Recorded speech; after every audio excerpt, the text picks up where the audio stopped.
নমস্কাৰ স্বাগতম জনাইছোঁ এছপায়াৰ আছামতি নতুন ভিডিঅ'লৈ আমাৰ হেল্থ ডিপাৰ্টমেণ্টৰ আহিবলগীয়া এক্সামৰ কাৰণে প্ৰিপাৰেশ্যন চলি আছে নিশ্চয় সকলোৰে তো তাৰে কাৰণে আমি আমাৰ হেল্থ ডিপাৰ্টমেণ্টৰ আগৰ পৰীক্ষাবোৰত যিবিলাক প্ৰশ্ন আহিছিল তাৰ ওপৰত আমি এটা ডিছকাশ্যন চিৰিজ চলাই আছোঁ তো ইতিমধ্যে এই চিৰিজৰ 3টা ভিডিঅ' আপলোড হৈ গৈছে যদি আপোনালোকে এতিয়ালৈকে চোৱা নাই সেই 3টা ভিডিঅ' তেনেহ'লে আমাৰ প্লেলিষ্টত গৈ চাব পাৰিব চেনেলৰ আৰু এটি হ'ব 4 নম্বৰ ভিডিঅ' আৰু ইয়াত আমি আগৰ দৰে ইম্পৰ্টেণ্ট যিবিলাক কুৱেশ্যন আছে আমি সেইবিলাক আলোচনা কৰি যাম আৰু তাৰ লগত ৰিলেটেড যি কুৱেশ্যন আহিব পাৰে সম্ভাৱনা থাকে সেইবিলাকো আমি আলোচনা কৰি যাম একেলগে তো আৰম্ভ কৰিছোঁ তো ফাৰ্ষ্ট কুৱেশ্যন আছে who was known as frontier Gandhi তো ফ্ৰণ্টিয়াৰ গান্ধী বুলি কাক কোৱা হয় ফ্ৰণ্টিয়াৰ গান্ধী হিন্দীত কোৱা হয় সৰহদী গান্ধী অৰ্থাৎ তেখেতক কিয় কোৱা হয় তেনেকৈ এনচাৰটো কিবা চালে প্ৰথমতে এনচাৰটো হ'ব খান আব্দুল গফৰ খান নিশ্চয় আমি সকলোৱে জানো এনচাৰ বহুত কমন কুৱেশ্যন আহি থাকে এক্সামত তেখেতক কোৱা হয় ফ্ৰণ্টিয়াৰ গান্ধী বুলি কাৰণ কিয় তেখেতে মহাত্মা গান্ধী যেনেকৈ অহিংসা বা নন ভায়লেন্সত বিশ্বাস কৰিছিল ঠিক তেনেকৈ এখেতেও মহাত্মা গান্ধীৰ আইডিঅ'লজি ফ'ল' কৰিছিল আৰু সেইকাৰণে তেখেতক কি কোৱা হয় ফ্ৰণ্টিয়াৰ গান্ধী বুলি কোৱা হয় কাৰণ এখেতে যেতিয়া ভাৰত স্বাধীন হ'ল তাৰপিছত এখেত মানে পাকিস্তানৰ নাগৰিক হৈ গ'ল ঠিক আছে তো এখেতৰো তেখেতে যিটো আমাৰ ফ্ৰীডম মুভমেণ্টত যি অৰিহণা আগবঢ়াইছিল তাৰ কাৰণে তেখেতক সন্মানিত কৰাৰ বাবে ভাৰত চৰকাৰে 1987ত তেখেতক ভাৰত ৰত্ন প্ৰদান কৰিছিল ঠিক আছে তো এইটো কুৱেশ্যন কেতিয়াবা আহিব পাৰে যে 1987ত কাক ভাৰত ৰত্ন দিয়া হৈছিল কেতিয়াবা সুধিব পাৰে তো এনচাৰটো কি হ'ব Khan Abdul Gaffar Khan okay next question when is the doctors day celebrated in India তো ভাৰতত ডক্টৰ্ছ ডে কোন দিনাখন পালন কৰা হয় তো এনচাৰটো কি হ'ব চাই লৈছোঁ সেইটো হ'ব 1 জুলাইত ঠিক আছে তো 1 জুলাইত কিয় পালন কৰা হয় কাৰণ সিদিনা ভাৰতৰ ফেমাছ ডক্টৰ কোন ডক্টৰ বিধান চন্দ্ৰ ৰয়ৰ জন্মদিন নোট কৰি ল'ব বিধান চন্দ্ৰ ৰয় খুবেই ইম্পৰ্টেণ্ট বিধান চন্দ্ৰ ৰয়ৰ জন্মদিন ঠিক আছে আৰু এখেত কোন আছিল এখেত এজন ফেমাছ ফ্ৰীডম ফাইটাৰ এজন ফেমাছ ডক্টৰ এজন ফেমাছ পলিটিচিয়ানো কাৰণ তেখেতে কি আছিল 14 বছৰ 14 ইয়াৰ্ছ ৱেষ্ট বেংগলৰ CM আছিল 1948ৰ পৰা 1962লৈকে তেখেত ৱেষ্ট বেংগলৰ CM আছিল বা মুখ্যমন্ত্ৰী আছিল ঠিক আছে আৰু এখেত কি আছিল মহাত্মা গান্ধীৰ পাৰ্চনেল ফিজিচিয়ান আছিল তো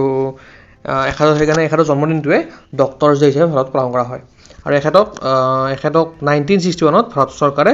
ভাৰত ৰত্ন বঁটা প্ৰদান কৰিছিল তো এইখিনি বস্তু এখেতৰ বিষয়ে মনত ৰাখিবলগীয়া ঠিক আছে ইয়াত আৰু কেইটামান ডেট দিয়া আছে 8 অক্টোবৰ কি ডে 8 অক্টোবৰ হ'ল এয়াৰফ'ৰ্চ ডে নোট কৰি ল'ব একেলগে এয়াৰফ'ৰ্চ ডে ঠিক আছে এয়াৰফ'ৰ্চৰ ডে 1 মে নিশ্চয় আমি জানো সকলোৱে কি ডে মে ডে বা শ্ৰমিক দিৱস বুলি কওঁ বা ইণ্টাৰনেশ্যনেল ৱৰ্কাৰ্ছ ডে ঠিক আছে 1 জুলাইতে গমেই পালোঁ আমি ডক্টৰ্ছ ডে 1 ডিচেম্বৰ কি ৱৰ্ল্ড এইডছ ডে তো এইখিনি বস্তু আমি মনত ৰাখিলে হ'ল এইখিনি fact next question Duma is the lower legislature of কোনখন দেশৰ লোৱাৰ লেজিছলেচাৰ অৰ্থাৎ নিম্ন সদনক ডুমা বুলি কোৱা হয় ঠিক যেনেকৈ আমাৰ নিম্ন সদন ভাৰতৰ নিম্ন সদনক কি বুলি কোৱা হয় লোকসভা বুলি কোৱা হয় ঠিক তেনেকৈ ডুমা বুলি কাক কোৱা হয় কোনখন দেশৰ এনচাৰটো কি হ'ব Russia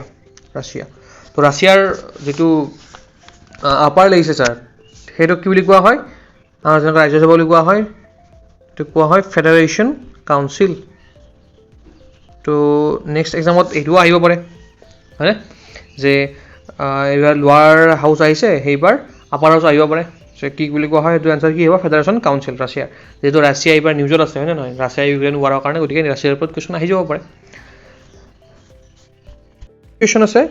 what is the national flower of Bangladesh তো বাংলাদেশৰ নেশ্যনেল ফ্লাৱাৰ সুধিছে তো এনেকুৱা কুৱেশ্যন আমি এক্সপেক্ট কৰিব পাৰোঁ কাৰণ আমাৰ কি বাংলাদেশ আমাৰ প্ৰতিবেশী ৰাষ্ট্ৰ গতিকে বাংলাদেশ পাকিস্তান আদিবিলাকৰ আমি নেশ্যনেল চিম্বলবিলাক বা নেশ্যনেল মনুমেণ্টছবিলাক আমি চাই গ'লে ভাল কেতিয়াবা যিহেতু বাংলাদেশক সুধিছে হয়নে নহয় গতিকে আহিব পাৰে তো বাংলাদেশৰ নেশ্যনেল ফ্লাৱাৰ কি ৱাটাৰ লিলি হ'ল বাংলাদেশৰ নেশ্যনেল ফ্লাৱাৰ ঠিক আছে তো নেশ্যনেল ফ্লাৱাৰ সুধিছে তো নেক্সট বেলেগো সুধিব পাৰে তো বাংলাদেশৰ নেশ্যনেল ফ্ৰুট কি নেশ্যনেল ফ্ৰুট হ'ল জেক ফ্ৰুট বা আমি যাক কঁঠাল বুলি কওঁ কঁঠাল হ'ল তাৰ নেশ্যনেল ফ্ৰুট আমাৰ ইণ্ডিয়াৰ কি মেংগো হয়নে তাৰপিছত নেশ্যনেল ট্ৰী কি নেশ্যনেল ট্ৰী সিহঁতৰ মেংগো আমাৰ যেটো নেশনাল ফ্ৰুট সিহঁতৰ নেশনাল ট্ৰি ঠিক আছে এটো মনত ৰাখিলে হ'ল সিহঁতৰ নেশনাল এনিমেল হ'ল ৰয়েল বেংগল টাইগাৰ আমাৰ ইণ্ডিয়াৰ টাইগাৰ সিহঁতৰ টাইগাৰ ঠিক আছে এটো মনত ৰাখিব সহজ হ'ব নেশনাল বাৰ্ড কি আমাৰ ইণ্ডিয়াৰ পিকক বাংলাদেশৰ মেকপাই ৰবিন সিহঁতৰ নেশনাল বাৰ্ড এইখিনি চব নোট ডাউন কৰি ল'ব আহিব পাৰে কোৱেশ্চন আৰু সিহঁতৰ নেশনাল ফিছো আছে কিন্তু কি ইলিছ মাছ নহয় বঙালীসকলৰ ফেমাছ মাছ তো ইলিছ মাছ সিহঁতৰ নেশনাল ফিছ ঠিক আছে আৰু যেনেকৈ বাংলাদেশত আমাৰ যেনেকৈ ইণ্ডিয়াত ফাদাৰ অফ দ্য নেশ্যন বুলি কাক কোৱা হয় মহাত্মা গান্ধীক কোৱা হয় নে নহয় ঠিক তেনেদৰে বাংলাদেশে অফিচিয়েলি ডিক্লেয়াৰ কৰিছে ফাদাৰ অফ দ্য নেশ্যন বুলি কাক শ্বেখ মুজিবুৰ ৰহমানক স্পেল চাই ল'ব শ্বেখ মুজিবুৰ ৰহমান তো এই কোৱেশ্চন আহি থাকে যে father of the nation of Bangladesh বুলি কাক কোৱা হয় আৰু তেওঁলোকৰ বাংলাদেশে অফিচিয়েলি ডিক্লেয়াৰ কৰিছে ভাৰতত কিন্তু ফাদাৰ অফ দ্য নেশ্যন বুলি মহাত্মা গান্ধীক অফিচিয়েলি বা গভৰ্ণমেণ্টৰ ফালৰ পৰা কেতিয়াও ডিক্লেয়াৰ কৰা হোৱা নাই আমাৰ সন্মানাৰ্থে আমি ভাৰতৰ নাগৰিকসকলৰ সন্মানাৰ্থে তেখেতক ফাদাৰ অফ দ্য নেশ্যন বুলি অভিহিত কৰোঁ হয়নে নহয় আৰু প্ৰথম কোনে দিছিল ফাদাৰ অফ দ্য নেশ্যন বুলি কোনে অভিহিত কৰিছিল মহাত্মা গান্ধীক সুভাষ চন্দ্ৰ বসুৱে তো সেইটো কুৱেশ্যন কেতিয়াবা আহে গতিকে মনত ৰাখিলে হ'ল তো নেক্সট কুৱেশ্যন চাই লৈছোঁ আমি তো the Indus valley civilisation flourished mostly between তো ইণ্ডাছ ভেলী চিভিলাইজেশ্যন এটা অতি ফেমাছ চিভিলাইজেশ্যন এনচিয়েণ্ট ইণ্ডিয়াৰ এনচিয়েণ্ট হিষ্ট্ৰী হয়নে নহয় অতিকে এডভান্সড আৰবানিক চিভিলাইজেশ্যন তো কেতিয়া মানে কোনখিনি সময়ত বেছিকৈ মানে মেচিয়ৰ হৈছিল একদম ঠিক আছে তো ইয়াত থকা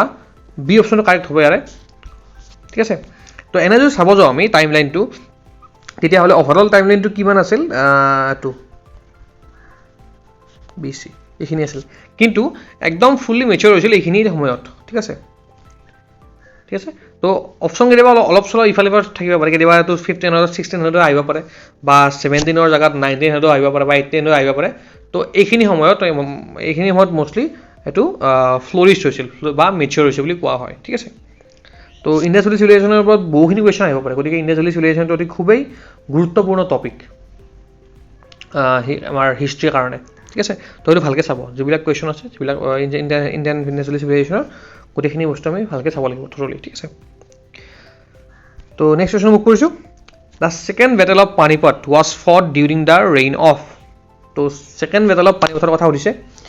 তো আমাৰ যিসকলে আমাৰ এছপাৰেশ্যন ৰেগুলাৰলি ফ'ল' কৰে তেওঁলোকৰ আমি গম পায় যে আমি এটা বেটেল চিৰিজ চলাই আছোঁ আৰু তাত ৰিচেণ্টলি আমি ছেকেণ্ড বেটেল অফ পানিপটৰ বিষয়ে ডিটেইলছত আলোচনা কৰিছোঁ ঠিক আছে তো আমি এইটো এনচাৰত বা এইটো কুৱেশ্যনত আমি বেছি ডিটেইলছত নাযাওঁ আমি এনচাৰত চাই লৈছোঁ কি হ'ব আকবৰৰ হৈছিল second battle of পানিপট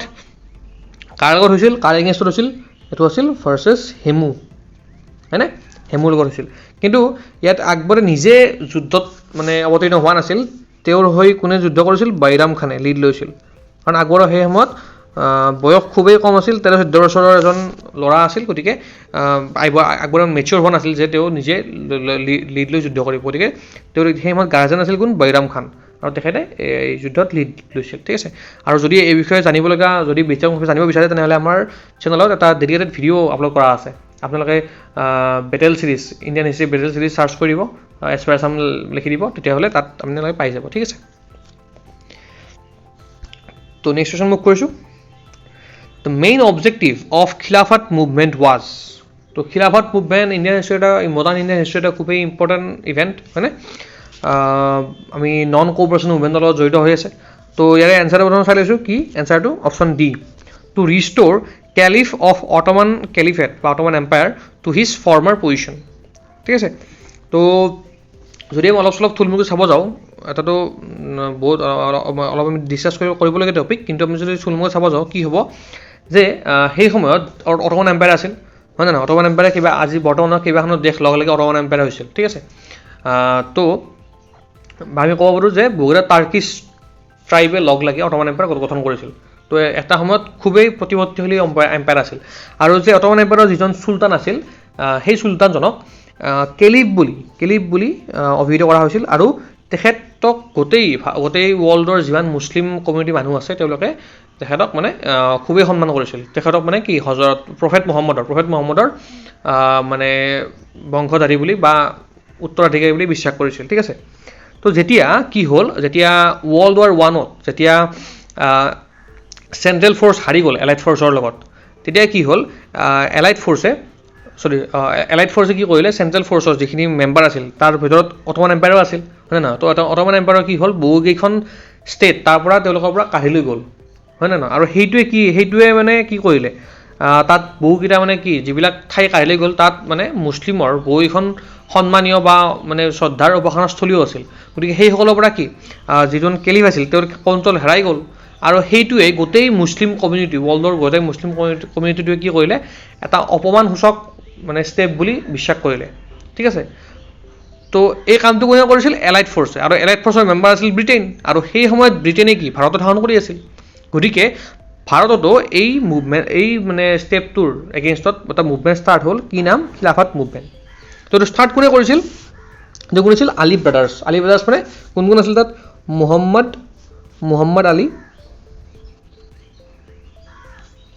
Muhammad Ali আৰু চৌখত আলী এই দুজন ভায়েকে ষ্টাৰ্ট কৰিছিল এই খিলাফত মুভমেণ্ট ঠিক আছে তাৰপিছত কি হ'ল এইটো কেতিয়া ষ্টাৰ্ট হৈছিল মেইনলি 1919ত গতিকে 1919ত ইণ্ডিয়ান হিষ্ট্ৰী বহুত এটা ইভেণ্ট হৈছিল 1919ত কি হৈছিল জালিয়ানৱালা বাগো হৈছিল হয়নে নহয় আৰু খিলাফত মুভমেণ্টটো ষ্টাৰ্ট হৈছিল গতিকে মনত ৰাখিব সহজ তেনেকৈ ঠিক আছে তো তাৰপিছত কি হ'ল যেতিয়া খিলাফত মুভমেণ্ট ষ্টাৰ্ট হৈ গ'ল এইটো কি কৰিলে গোটেই মুছলিম আমাৰ ভাৰতৰ যিখিনি মুছলিম মানে মানুহ আছিল বা মুছলিম জনসাধাৰণ আছিল সকলোকে একগোট কৰিলে এই খিলাফত মুভমেণ্টটোৱে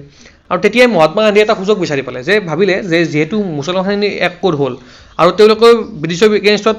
প্ৰটেষ্ট কৰি আছে আৰু ভাৰত মানে গোটেই ভাৰতবৰ্ষতো এটা কংগ্ৰেছৰ নেতৃত্বত কি চলি আছে মানে এটা মুভমেণ্ট চলি আছে ব্ৰিটিছৰ এগেইনষ্টত ঠিক আছে তো এই এটা ধুনীয়া সুযোগ সুবৰ্ণ সুযোগ যে মুছলিম আৰু হিন্দুখিনি এক কৰি আমি ব্ৰিটিছৰ এগেইনষ্টত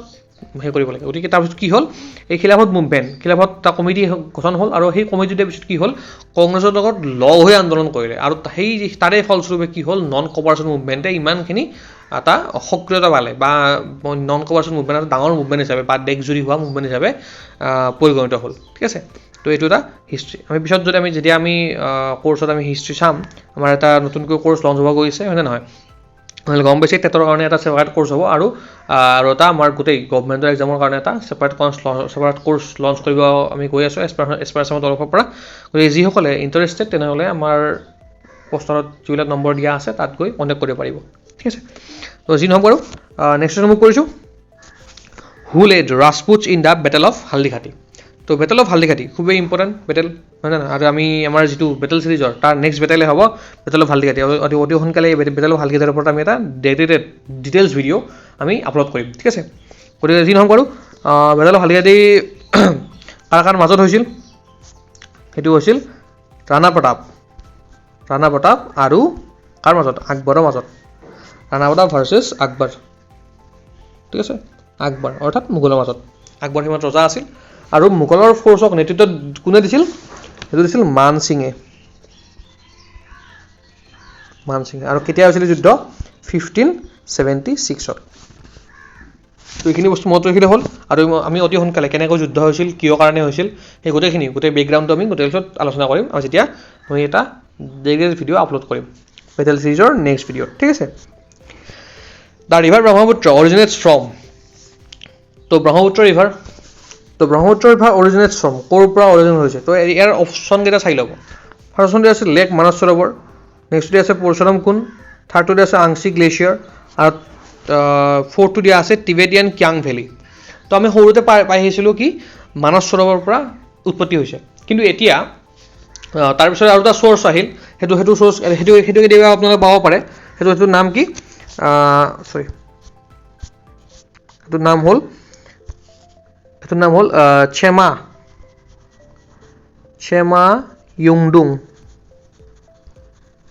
ইয়ুংডুং গ্লেচিয়াৰ আপোনালোকে কেতিয়াবা অপশ্যনত এইটোও পাব পাৰে গতিকে যদি অপশ্যনত এইটো থাকে তেনেহ'লে এইটো হ'ব কাৰেক্ট আনচাৰ ঠিক আছে বুজি পালে আৰু এইটো ইয়াত কিন্তু এইটো অপশ্যন নাই এতিয়া আছে কি আংশী গ্লেচিয়াৰ তো এটা ডিবেট টাইপৰ চলি থাকে কিছুমান চ'ৰ্চত আপোনালোকে চেমা ইয়ুংডুং পাব গ্লেচিয়াৰ পাব কেতিয়াবা কিছুমান চ'ৰ্চত আংশী গ্লেচিয়াৰ পাব ঠিক আছে মানস সৰোবৰ অকলে আজিকালি কম দিয়ে কাৰণ কিয় এই দুটা গ্লেচিয়াৰ আছে সেই দুটা মানস সৰোবৰৰ মানে কাষতে আছে, দুটা গ্লেচিয়াৰ আমাৰ মানস সৰোবৰৰ কাষতে আছে, ঠিক আছে। তো যদি এই দুটাৰ এটাও দিয়া নাথাকে তেতিয়া আমি মানস সৰোবৰ আমি ক্লিক কৰিম, ঠিক বা টু কাৰেকশ্যন দিম তেতিয়াহ'লে। আৰু যদি নাথাকে, যদি ইয়াৰে কোনোবা এটা থাকে তেতিয়াহ'লে আমি যিটো অপশ্যনত দিয়া থাকে সেইটোৱে আমি কাৰেকশ্যন দিম। চেমাই ইয়ংডুং আৰু আংশিক গ্লেচিয়াৰ এই দুটা বস্তু মনত ৰাখিব, ঠিক আছে। আগতে মানে ভাবিছিল যেতিয়া ৰিচাৰ্চ ভালকৈ হোৱা নাছিল, যেতিয়া মানস সৰোবৰৰ পৰা আহবলৈ ভাবিছিল, কিন্তু পিছত পালে যে চেমাই ইয়ংডুঙৰ পৰা আহিছে। আৰু এতিয়া ৰিচেণ্ট ষ্টাডি এটাত পাইছে যে চেমাই ইয়ংডুং নহয়, আংশিক গ্লেচিয়াৰৰ পৰাহে ব্ৰহ্মপুত্ৰৰ উৎপত্তি হৈছে। গতিকে এই তিনিটা অপশ্যনৰ যিটো দিয়া থাকে সেইটোৱে হ'ব কাৰেক্ট এনচাৰ, ঠিক আছে। ইয়াতে যিহেতু মানস সৰোবৰ আৰু আংশিক গ্লেচিয়াৰ দুটা দিয়া আছে, গতিকে আমি যিহেতু আংশিক গ্লেচিয়াৰ এটা স্পেচিফিক, গতিকে সেইটোত আমি কাৰেক্ট অপশ্যন দিম। অ'কে, গতিকে ব্ৰহ্মপুত্ৰৰ কথা কিছু আমি জানিব লাগিব, হয়নে নহয়। ব্ৰহ্মপুত্ৰ তাৰ পৰা মানে টিবেটত আছিল এইটো আংশিক গ্লেচিয়াৰ, হয়নে। তো তাৰ পৰা টিবেটত ব্ৰহ্মপুত্ৰ কি নামেৰে জনা যায়? সেইটো হ'ল ইয়াৰলুং চাংপো, হয়নে। ইয়াৰলুং চাংপো, চাই ল'ব স্পেলিংটো, ফুল হ'ব পাৰে মোৰ অলপ। তাৰপিছত ভাৰতত সোমালে ক'ত পায়? প্ৰথমতে অৰুণাচল প্ৰদেশ পায়। অৰুণাচল প্ৰদেশত কি নামেৰে জনা যায়? চিয়াং ৰিভাৰ আৰু নহ'লে বা দিহাং ৰিভাৰ, এই দুটা নামেৰে জনা যায় অৰুণাচল প্ৰদেশত। আৰু ভাৰতত যেতিয়া অসমত সোমায় তেতিয়াতো কমেই ব্ৰহ্মপুত্ৰ জনা যায়। আৰু ব্ৰহ্মপুত্ৰৰ পৰা ক'ত যায়? বাংলাদেশত সোমায়। বাংলাদেশত কি নামেৰে জনা যায়? যমুনা ৰিভাৰ। কিন্তু এইটো কিন্তু আৰু সেই নহয় আৰু, ইণ্ডিয়াৰ যিটো যমুনা ৰিভাৰ আছে সেইটোৰ লগত একো লিংক নাই। ব্ৰহ্মপুত্ৰৰে বাংলাদেশত সোমালে নামটো হৈ যায় যমুনা ৰিভাৰ, ঠিক আছে। তো এইখিনি বস্তু আমি মনত ৰাখিব লাগিব ব্ৰহ্মপুত্ৰৰ কথা, ঠিক আছে। তো আজিৰ কাৰণে এইখিনিয়ে আছিল। আমি ইতিমধ্যে আলোচনা কৰিলোঁ যে আমি এটা অনলাইন কোচিং লঞ্চ কৰিছোঁ, এটা টেটৰ কাৰণে লঞ্চ হ'ব আৰু এটা অল গভৰ্ণমেণ্টেল কম্পিটিটিভ এক্সামৰ কাৰণে। গতিকে আমি যিবিলাক বস্তু আমি আলোচনা কৰিম, টপিকবিলাক ইয়াতে উল্লেখ কৰা আছে। যদি আপোনালোকৰ কিবা ডাউট আছে তেনেহ'লে এই নম্বৰত কল কৰি বা হোৱাটছএপ কৰি আপোনালোকে সেই ডাউট ক্লিয়াৰ কৰিব পাৰিব। আৰু যদি আপোনালোকে ইণ্টাৰেষ্টেড তেনেহ'লে এই কৰ্চত এনৰোল কৰিব পাৰিব। তো লগ পাম আৰু অতি ইনফৰ্মেটিভ ভিডিঅ'ৰ সৈতে। Till then, happy learning. Thank U.